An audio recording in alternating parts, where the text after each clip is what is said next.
Hello YouTube, Goddard Radio Moscow here again with another beer review for you as is usual.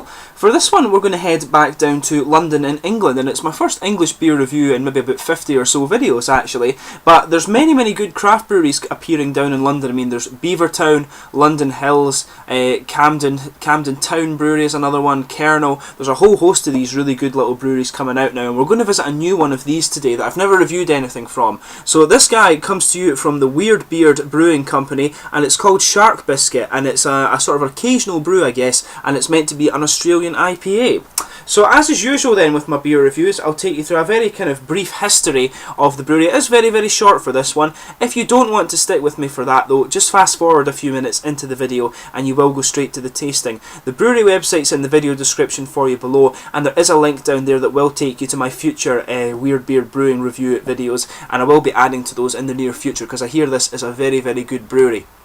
So anyway, this brewery is located in West London, and they were started by two home brewers, Greg and Brian, and they'd actually won quite a few awards for their various home brews that they'd done, and so they decided to turn professional and establish their own brewery.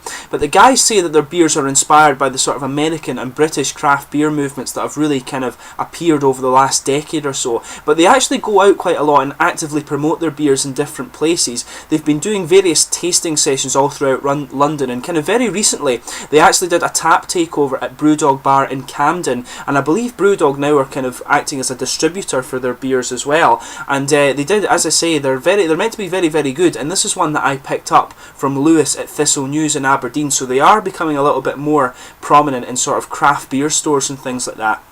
And the funny thing about this brewery, they made sure to point out, with it being called Weird Beer Brewery, on their website it says everyone involved in the brewery apparently sports some impressive facial hair. Obviously that won't include the females, but you never know.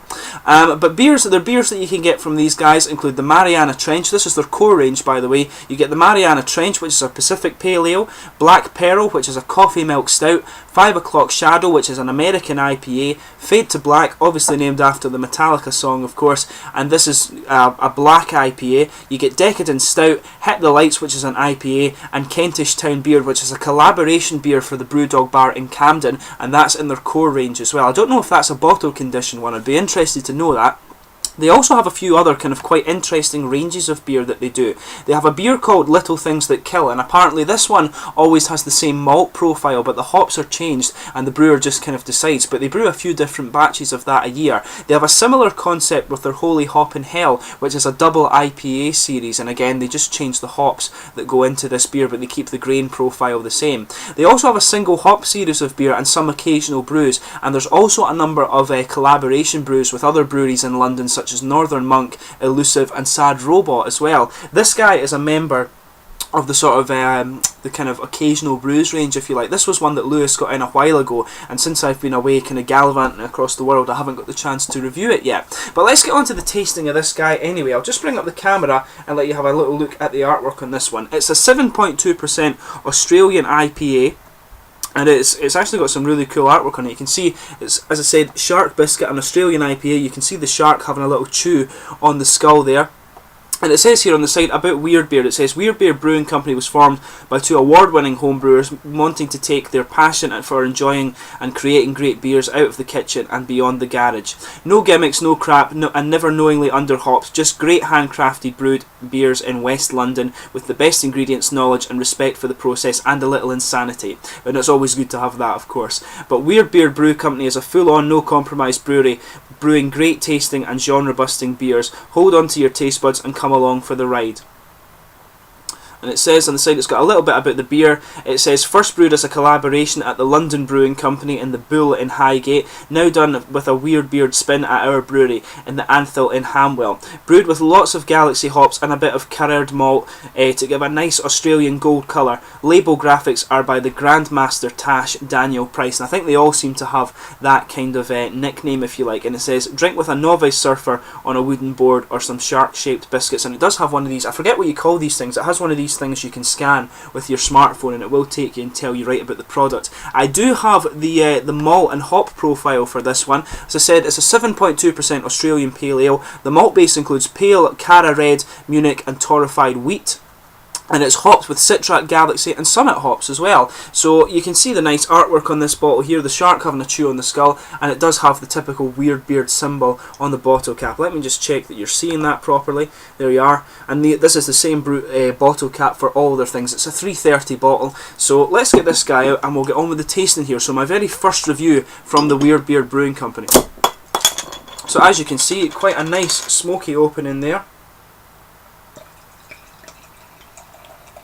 And again, a big thank you to Lewis at Thistle News for supplying me with this beer. His Facebook page is in the video description, by the way, so if you're watching from the Aberdeenshire area of Scotland, you can go and check out his little shop. A lot of Danish and Brewdog beer there. He's my supplier of everything Toul and Mikkeller, but you do get the odd random English beers and American beers, and he's getting some Italian stuff in at the moment as well, so you do get the odd random thing from him as well. But let me get the camera up and I'll just let you have a little look at the colour of this beer. As you can see, it's poured a really nice kind of deep orangey amber colour. It's quite murky actually. There's a little bit of sediment in the bottom. It's got a solid finger of a kind of creamy frothy head on it there, but it looks really nice actually. And it's so I had thought it might have been a clear golden one with it being an IPA, but it's quite opaque and stuff. I'm not going to complain about that. It looks very attractive. If I put my fingers behind it, as I say, you can't see anything through it, and there's just a little bit of sediment on the bottom there. There is some visible carbonation going up to the underside of the head there, but it should be kind of a fairly kind of smooth beer, I would think actually. But let's give it a smell and see how we get on here. But it's very hoppy. You've got a nice kind of dry, bready and yeasty aroma in here, which is what you would expect.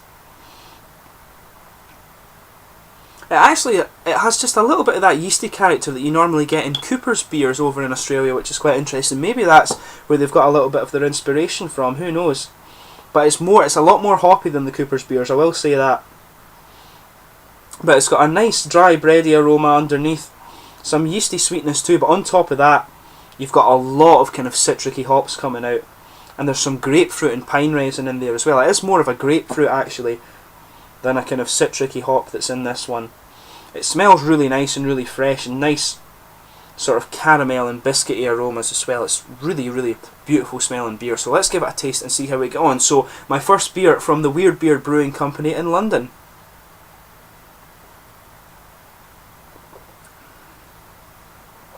This is really nice. It has this, I was expecting it to have a lot more of a bitter kick, but it's actually a lot sweeter. The bitterness is coming out in the aftertaste just as I'm saying this to you.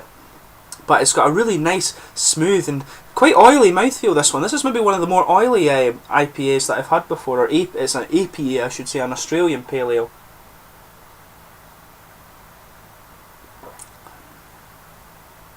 But it's very fruity and sweet up front. That's the first thing that strikes you about this beer. One of the most juicy pale ale beers I've tasted actually. So you've got a lot of grapefruit in there. The orangey, the grapefruit is the most prominent flavour in it. Maybe a little bit of peaches as well, but the grapefruit sits around the edges of the tongue at the back, and then you get this orangey sort of flavour moving towards the front, and at the very front of the tongue as well you're getting a little bit of pine resin freshness which kind of spreads all the way around the tongue. It's a very juicy beer.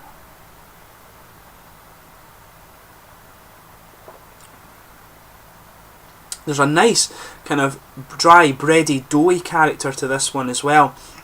And it's got a really nice kind of sweet caramel malt there, but it's quite overpowered by the kind of tropical fruit character and pine resin that comes out. It's very brief, you just need to concentrate and try and pick up this flavour. But it's beautiful. I mean, it's a really nice, juicy pale ale, and I can see why this brewery is rated so highly and why Brewdog like them actually. But a hell of a lot of oranges and nice grapefruit flavour. The orange becomes more prominent as the beer kind of goes on, if you like, but you've got that nice grapefruity flavour at the back edge of the tongue. The orange just moves towards the front, and then you're getting the pine resin flavours kind of just sticking on the edges of the tongue there, which is beautiful, and then the nice bready, dry bready caramel flavour just sticking in the back. It's very mild though actually. It's mainly a kind of fruity, bitter aftertaste that's coming out on this one. The fruit flavour in this really grows as the beer goes on actually. It's an outstanding beer this, that's all I can really say. but the bitterness of this one goes as the beer goes on. But what's interesting about this is that it's bitter, but it doesn't have any dry character. It's hugely juicy, and it has a really nice kind of oily mouthfeel to it. One of the most oily beers I've had, as I said at the start of the tasting. The mouthfeel is definitely mid-bodied, very kind of fine carbonation, very, very smooth beer actually. Has quite an oily mouthfeel, like I said, and it doesn't even have any dry character in the finish. Very, very oily, very, very juicy mouthfeel to this one, very wet, and it's quite refreshing at the same time. So for something that is perhaps a little bit more full-bodied than some of your sessionable beers, you probably could session this one if you wanted to, but I would say it's got so much flavour that you want to just sip this and enjoy the different parts of the flavour of the beer. It's absolutely beautiful. I mean, the thing that's interesting about this one is that it's quite simple, that in the sense that you can pick out all the individual components of the flavour, but at the same time they're all so prominent that it almost seems as if it's a lot more complex, and it's absolutely beautiful. It's an absolutely outstanding beer. But overall, this guy is a really, really beautiful IPA, and it's another example of some of the great beer that's coming out of London. I mean, a lot of the English beer we get up here in Scotland in the supermarkets and stuff is the kind of watery rubbish that you get, and it's just, they call it real ale if you like. But this guy, I mean, the craft beer that's coming out of London, if you go to the specialist craft shops in Scotland, you can get some of the really top-notch English stuff, which is the English beer that's good is very good, but a lot of the stuff that's marketed as real ale and stuff like that is rather mediocre. But these guys, you know, are a very, very good brewery, I guess, and I've heard that quite a lot, and I'm very glad that I got to try my first beer from them. But anyway, I hope you've enjoyed this beer review and found it quite informative. Go and check out the Weird Bear Brewery. I thank you again to Lewis at Thistle News for supplying me with this beer.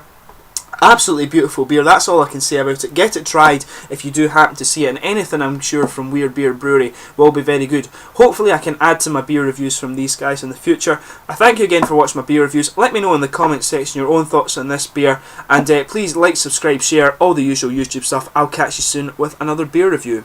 Cheers.